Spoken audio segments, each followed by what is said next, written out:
চলে এসেছি আবার একটা নতুন রেসিপি নিয়ে। আজকের রেসিপিটা আশা করি সবারই ভালো লাগবে। এই প্রচণ্ড গরমে একেবারে উপযুক্ত রেসিপি। তো চলো দেখে নেওয়া যাক। প্রথমে কড়াইতে জল নিয়ে নিয়েছি পরিমাণ মতো। এদিকে নিয়েছি মাছের ডিম। আর এই মাছের ডিম সবারই প্রিয়। তো ডিমগুলোকে আগে ভালো করে হাতে একটু চটকে নিয়েছি। এবার দিয়ে দিব কড়াইতে সেদ্ধ হওয়ার জন্য।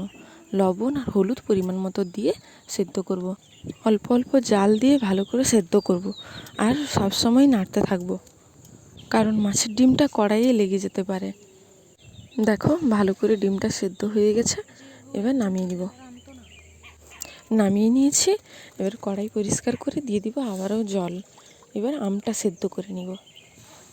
আমি আমার পরিমাণ বুঝে দিয়েছি, তোমরা যেভাবে টক খাবে সেভাবেই দিবে। দিয়ে দিচ্ছি লবণ, দিয়ে সেদ্ধ করে নিব। সেদ্ধ হয়ে গেছে, এবার তুলে নিচ্ছি। এই গরমে তো আমরা প্রায়ই আমের টক খাই। তোমরা কারা কারা টক খেতে ভালোবাসো অবশ্যই কমেন্ট করে জানাবে। আর কে কোথা থেকে দেখছো অবশ্যই কমেন্টে জানাবে, তাহলে আমি তাদের নাম দিয়েই ধন্যবাদ জানাতে পারি। কড়াই আবারও পরিষ্কার করে বসিয়ে দিয়েছি। এবার দিয়ে দিয়েছি তেল, দিয়ে দিয়েছি ফোড়নে 5 ফোড়ন আর শুকনো লঙ্কা, দিয়ে দিয়েছি সেদ্ধ করে রাখা মাছের ডিম আর আম, দিয়েছি পরিমাণ মতো হলুদ আর লবণ।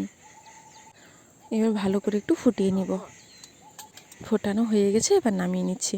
তোমরা চাইলে এখানটায় কয়েকটা কাঁচা লঙ্কাও দিতে পারো, বেশ ভালো লাগবে সেদ্ধ করে রাখা কাঁচা লঙ্কা।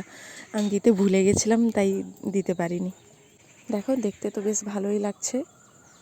এবার খেয়ে দেখার পালা, বরকে দিব খাওয়ার জন্য। এই গরমে সবাই একবার হলেও এই রেসিপিটা বানিয়ে খাবে। ভালো লাগলে লাইক শেয়ার কমেন্ট করতে ভুলবে না। বরকে দিয়েছি, বর খাওয়া শুরু করেছে।